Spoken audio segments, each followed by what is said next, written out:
भगवान की जय। देवादिदेव गृह चित्तान पाठनाथ भगवान की जय। देवादिदेव गृह आदिनाथ भगवान की जय। दर्शन जन्मणी माता की जय। श्री भक्ताओं महास्तोत्र काव्य की जय। आचार्य मानव महाराज की जय। आचार्य गुरुवर श्री विद्यासागर जी महाराज की जय। पूज्य निर्यापक श्रवण मुनि श्री खुदा सागर जी महाराज की जय।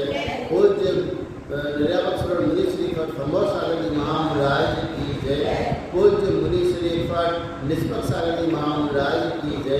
समस्त मुनि संघ की जय। ऐसा काम अब भगवान के पास में गुणों ने आश्रय प्राप्त कर लिया। गुण भगवान के आश्रित आ गए और दोष नहीं आए। क्यों नहीं आए भगवान के पास दोष? उनका क्या कारण है? गुण ही क्यों आए? तो इस पद में हम इसको देखेंगे।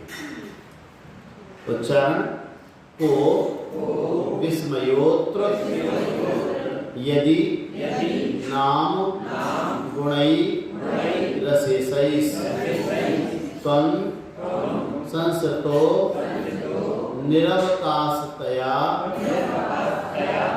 मुनीश दोषै रूपात् विविधाश्रय जात गर्वै स्वप्नांतरेपि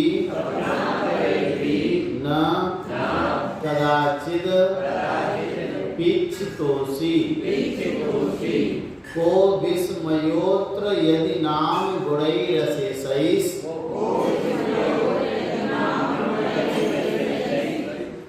रसेसई के साथ में या तो विसर्ग लगा होगा या अगर आधा सा नीचे लिखा हो तो इसको ऊपर ले लेना। गुणई रसेसैस्, हाँ रसेसैस् त्वं संसतो निरवकाशतया मुनीश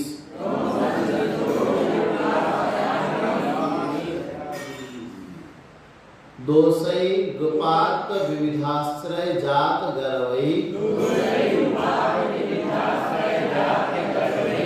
स्वप्नांतरेपि न कदाचिद पीक्षितोषि। आप पुस्तक नहीं लिए हाथ में या किसी के साथ में बैठ जाओ फिर? नहीं याद है ऐसे नहीं। जब तक आप पुस्तक में देख करके नहीं पढ़ेंगे, मुझे कितनी चीज़ें याद रहती हैं लेकिन मैं फिर भी पुस्तक में देख करके पढ़ता हूँ। अब से पाठ भी करना है तो जिनवानी को लेकर के उसको देख करके ही पढ़ता हूँ।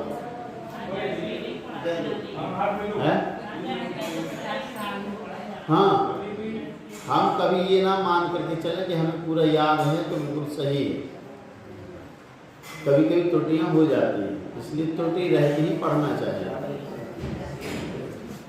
को विस्मयोत्र यदि नाम गुणैरशेषैस्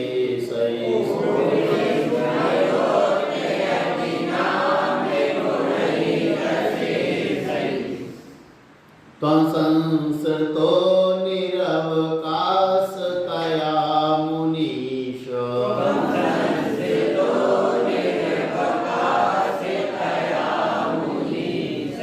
दोषै रूपात् विविधाश्रय जात गर्वै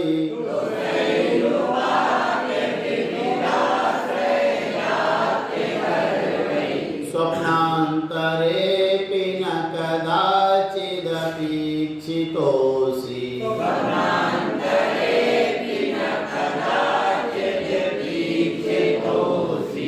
को विस्मयोत्र यदि नाम गुणैरशेषैस् त्वं संसृतो निरवकाशतया मुनीश दोषै रूपात् विविधाश्रय जात गर्वै स्वप्नांतरेपि न कदाचिदपीक्षितोषि। अर्थ देखें। को विस्मयः, कहा विस्मयः। देखो संधि पद अलग अलग कर रहे हैं तो को जो लिखा है ये विसर्ग का ओ हो गया, को कह विस्मयः अत्र, जब विसर्ग के सामने, तो यहाँ है मैं ये बता रहा था कि विसर्ग को ओ होता है किस किस दशा में। तो ये जो तीसरे वर्ण है ग ज ड द ब और चतुर्थ घ ढ ध घा घा है ना, और इसका होगा झा च छ ज झ झा। तो तीसरे चौथे सामने आ जाएं, या वा रा ला ये आ जाएं तो विसर्ग को क्या बना देना, ओ, विसर्ग को ओ हो जाता है। अब यहाँ वाह है सामने, देखो आप वाह है तो विसर्ग को क्या हो गया, ओ, तो हो गया को, कहा के स्थान पे क्या हो गया, को। और विस्मयो अत्र, और जब विसर्ग के सामने छोटा आ जाए, क्या आ जाए, छोटा आ, तो विसर्ग को हो जाता ओ, क्यों है। तो कहा विस्मयः अत्र, अत्र कहा विस्मयः, यहाँ क्या आश्चर्य की बात है, कौन से आश्चर्य की बात है कि भगवान गुण जो है वे आपके पास आ गए और दोष दूसरी जगह चले गए, इसमें कोई बड़े आश्चर्य की बात नहीं है। क्यों नहीं है अभी बताएंगे। यदि नाम गुणई अशेषई, आपके जो गुण हैं अशेष, अशेष मतलब संपूर्ण, संपूर्ण जितने गुण हैं वे त्वम संस्थिता, तुम्हारे आश्रय से आ गए हैं। सारे गुण जितने हैं, गुणई अशेषई, अशेष मतलब संपूर्ण, ना शेषा इति अशेष, शेष नहीं है मतलब पूरा, शेष नहीं है इसका मतलब संपूर्ण। तो संपूर्ण जो गुण हैं वे त्वम संस्कृता, तुम्हारे आश्रित हो गए। क्यों हो गए, कारण दिया, निरअवकाशतया। अवकाश का मतलब क्या बताया था, स्थान, अवकाश मतलब स्थान, और निरवकाश स्थान नहीं मिला उनको कहीं। जितने गुण थे वे सारे गुण आपके संसृत हो गए, आपके आश्रित हो गए। क्यों हो गए, निरवकाशतया, आश्रय नहीं मिला, स्थान नहीं मिला कहीं, तो तुम्हारे घर में चले आए। दूसरे के घरों ने आश्रय नहीं दिया तो तुम्हारे घर में आ गए, तुम्हारे पास आ गए। हे मुनीश, हे मुनीश, हे मुनियों के स्वामी, यदि नाम गुणई अशेषई, अशेषई नाम गुणई, संपूर्ण जो गुण हैं वे क्या हो गए, निरवकाशतया, कहीं स्थान न मिलने के कारण से त्वम संस्कृता, तुम्हारे आश्रित हो गए। और दोष कहाँ चले गए, दोषई, दोषों ने क्या किया, उपात्त प्राप्त कर लिया, विविध आश्रय, दोषों ने क्या किया, विभिन्न आश्रय प्राप्त कर लिया।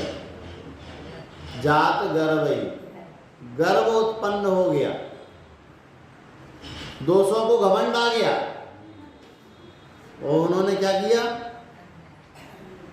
दूसरी जगह स्थान प्राप्त कर लिया, विविध आश्रय प्राप्त कर लिए, आपको छोड़ करके, आपको छोड़ के। आप चूंकि वीतराग हैं, आपके पास राग नहीं है, द्वेष नहीं है,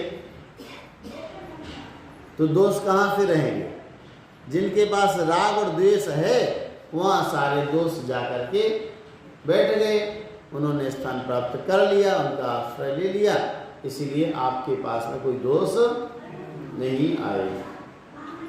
कब नहीं आए, स्वप्नांतरे अपि, स्वप्न में भी, स्वप्न में भी नहीं आए। वास्तव में तो ठीक है, वास्तविक में तो है ही नहीं, तो स्वप्न में भी नहीं आए। स्वप्न में भी न कदाचित, कभी भी, अपि कदाचित, अपि इच्छिता असि, कितने शब्द निकलेंगे? कदाचित अपि ईक्षिता असि।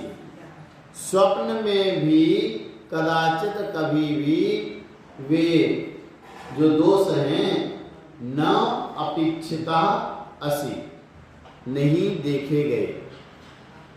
स्वप्न में भी वे दोष नहीं देखे गए। ये स्वप्न आ जाए आचार्य मानकुंद महाराज को, और स्वप्न में सोचे कि हाँ देखो उनके पास दोष हैं, आदिनाथ भगवान के पास। स्वप्न में भी वे दोष नहीं आए प्रभु के पास। कभी आते हैं आपके मन में विचार कि प्रभु के पास दोष हैं? आता है मन में? नहीं आता। वो आना भी नहीं चाहिए। जो हमारे पंच परमेष्ठी हैं वे निर्दोष हैं, दोष रहित हैं। उन पंच परमेष्ठियों में किसी भी प्रकार का कोई दोष नहीं है। अब जितनी जितनी कसाय हटी है उतनी उतनी कसाय हटने के बाद उनके अंदर उतनी उतनी उपलब्धि हुई है।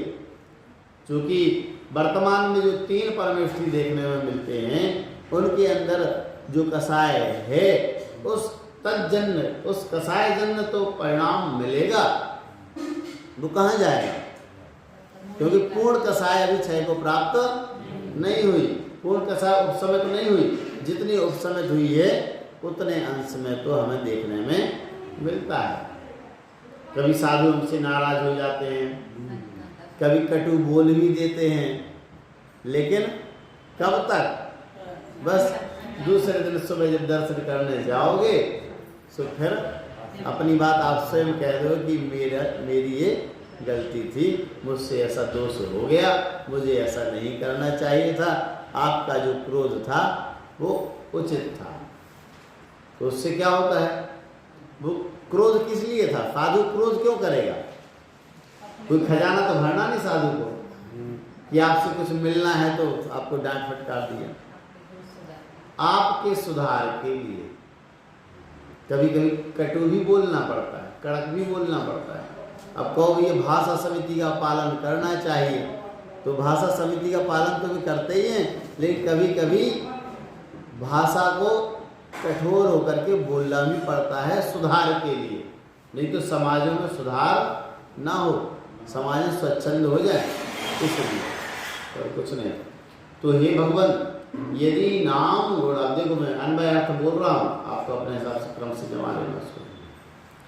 यदि नाम, हे मुनीस, पहले मुनीस ले लो, हे मुनीस, हे मुनियों के स्वामी, यदि नाम गुणई अशेषई, अशेषई गुणई, यदि आपके अशेष संपूर्ण गुण त्वम निरवकाशतया, कहीं अवकाश प्राप्त ना होने से, त्वम संस्थिता, आपके आश्रय आ गए, तो इसमें अत्र कह विस्मय, यहाँ कोई आश्चर्य की बात नहीं है। इसको पहले भी लगा लो, अंत में भी अपन लगा लेंगे, है ना, पाद पूर्ति के लिए, नहीं तो भाव स्पष्ट नहीं होगा। तो यहाँ पाद पूर्ति के लिए अपन ने लगा लिया कि इसमें कोई बड़े आश्चर्य की बात नहीं है। क्यों? क्योंकि दोषई विविध आश्रय जात गर्वई, विविध आश्रय प्राप्त कर लेने के बाद जिनके अंदर अहंकार उत्पन्न हो गया, ऐसे दोषों ने उपात्त विविध आश्रय, विभिन्न आश्रय प्राप्त करने के बाद जात गर्वई उत्पन्न हो गया है अहंकार जिनको।